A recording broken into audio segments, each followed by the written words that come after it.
یہ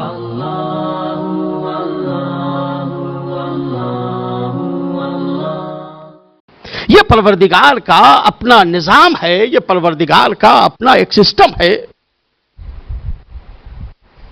اس نے عبادت کے لیے پیدا کیا ہے، بندگی کے لیے پیدا کیا ہے، اور اس عبادت اور بندگی کا فائدہ خود انسان کو ہوگا، پروردگار کو کوئی فائدہ نہیں ہوگا. ہم رسالت کا اقرار کریں گے تو ہمارے رسالت کے اقرار کرنے سے رسول اللہ کا کوئی فائدہ نہیں ہے، ہمارا فائدہ ہے، ہمارا شرف ہے کہ ہم ان کی امتی بن جائیں. لیکن عزیزو، یہ آیت جو آپ سنتے رہتے ہیں بڑی اہم آیت ہے. وَمَا خَلَقْتُ الْجِنَّ وَالْإِنسَ إِلَّا لِيَعْبُدُونَ. صبح و شام آپ اس آیت پہ کو سنتے ہیں، تلاوت کرتے ہیں الحمدللہ ان مجالس کے طفیل میں. کیا معنی ہے؟ یہ ذمہ داری تھوڑی ہماری مشکل ہو جاتی ہے اگر ہم اس آیت کے معنی پر غور کریں. اگر پیدا کرنے والے نے یہ کہا ہوتا کہ ہم نے تم کو پیدا کیا ہے تاکہ تم عبادت بھی کرو، ہم نے تم کو اس لیے پیدا کیا ہے تاکہ تم بندگی بھی کرو، تو بہت آسان تھا ہمارے اور آپ کے لیے اس آیت کے اوپر عمل کرنا. ہم دنیا کے سارے کاموں کو انجام دیتے، صبح سے شام تک اپنے دنیاوی کاموں میں مصروف رہتے، اور جب وقت ملتا تو اس کی عبادت بھی کر لیتے، اس آیت کے اوپر عمل کر لیتے. آسان تھا نا اگر اس نے یہ کہا ہوتا کہ ہم نے اس لیے پیدا کیا ہے تاکہ تم عبادت بھی کرو.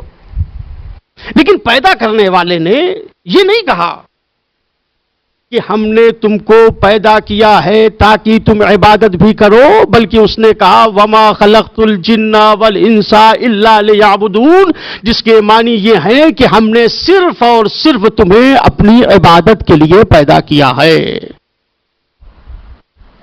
صرف اور صرف تمہیں ہم نے اپنی بندگی کے لیے پیدا کیا ہے. اب اس کے معنی کیا ہے؟ دیکھیے قرآن کی آیت ہے، وما بھی ہے اس میں، اللہ بھی ہے، حصر کے معنی ہے، یعنی صرف اور صرف تم کو اس لیے پیدا کیا ہے تاکہ تم عبادت کرو، بندگی کرو.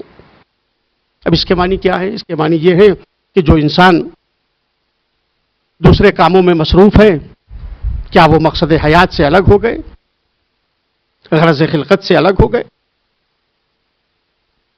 وہ اپنے مالک نے جس مقصد کے لیے پیدا کیا ہے اس مقصد کے اوپر عمل نہیں کر رہے. اس لیے کہ ہم یہ دیکھتے ہیں کہ انسان کی زندگی صرف محراب کی زندگی نہیں ہے، اس کی زندگی جو ہے وہ بڑی وسیع ہے. اور ایسا نہیں ہو سکتا کہ انسان جو ہے وہ ہر وقت مسجد میں بیٹھا رہے، ہر وقت جو ہے عبادت گاہ میں بیٹھا رہے، ہر وقت مصلی کے اوپر بیٹھا رہے، ہر وقت وہ جو ہے محراب میں کھڑا رہے. اللہ نے انسان کو بشر بنایا ہے تو بشری تقاضے جو ہیں اس کی بنیاد کے اوپر انسان کبھی مسجد میں ہے، کبھی بازار میں ہے، کبھی محراب میں ہے، کبھی کاروبار کے لیے گیا ہے. تو مالک یہ کیا اعلان کر رہا ہے کہ ہم نے صرف اور صرف اپنی عبادت کے لیے پیدا کیا ہے. عزیزو، بس ایک جملہ کہہ کے میں آگے بڑھنا چاہتا ہوں تاکہ میرا مجمع اسے محسوس کرے کہ اگر پیدا کرنے والے نے صرف عبادت کے لیے پیدا کیا ہے، صرف بندگی کے لیے پیدا کیا ہے، تو اسلام نے دائرہ عبادت کو اتنا وسیع بنا دیا کہ اگر انسان چاہے تو اپنے زندگی کے ہر عمل کو عبادت بنا لے. ایک صلوات پڑھ دے محمد و آل محمد.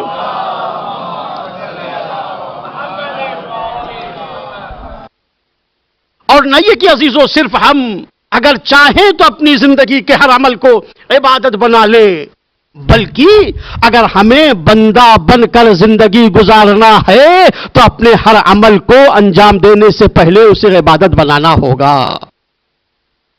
کیسے؟ مشہور روایت ہے، شاید میں نے کسی موقع کے اوپر عرض کی، آپ نے یقیناً یہ روایت سنی ہوگی. آپ اس روایت کو سنیں اور اس کے بعد عزیزو اپنی زندگی کو کیسے گزارے تاکہ اس آیت کے اوپر عمل کر سکے کہ انسان کا ہر عمل عبادت بن جائے، انسان کا ہر عمل جو ہے یہ بندگی بن جائے. ورنہ اگر اس انداز سے ہم نے زندگی نہ گزاری تو ساری دنیا آپ کو کامیاب کہے مگر آپ اور ہم کامیاب ہونے والے نہیں ہیں. ساری دنیا واہ واہ کرے، پورا خاندان تعریف کرے، پورا شہر تعریف کرے، لیکن اگر اس سے ہٹ کر ہماری زندگی ہوئی تو عزیزو ہم سب کچھ بن سکتے ہیں مگر عبد الہی نہیں بن سکتے، مکمل بندے پروردگار نہیں بن سکتے، اور اس غرض خلقت کو ہم پورا نہیں کر سکتے ہیں جس غرض خلقت کے لیے مالک نے ہمیں اور آپ کو اس کائنات میں بھیجا ہے۔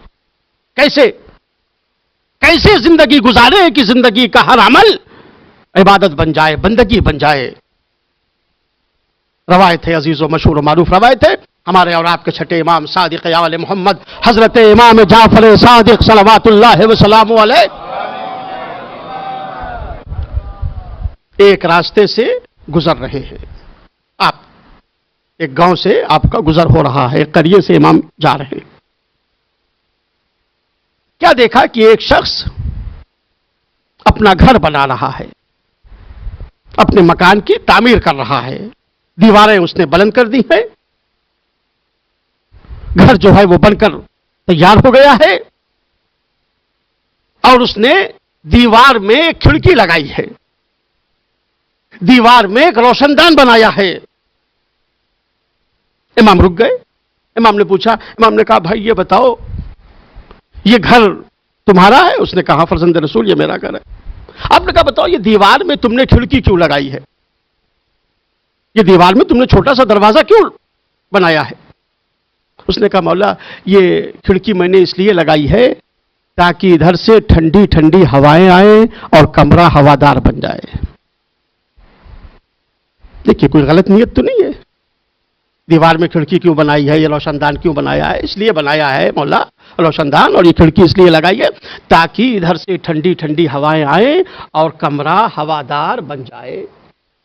ہر انسان خاص کر کے جن علاقوں میں لائٹ وغیرہ کا انتظام نہیں ہے وہاں روشنی کا ایک خاص انتظام کیا جاتا ہے، اور اس انتظام کے لیے انسان کھڑکی لگاتا ہے، کھڑکی بناتا ہے، روشن دان بناتا ہے۔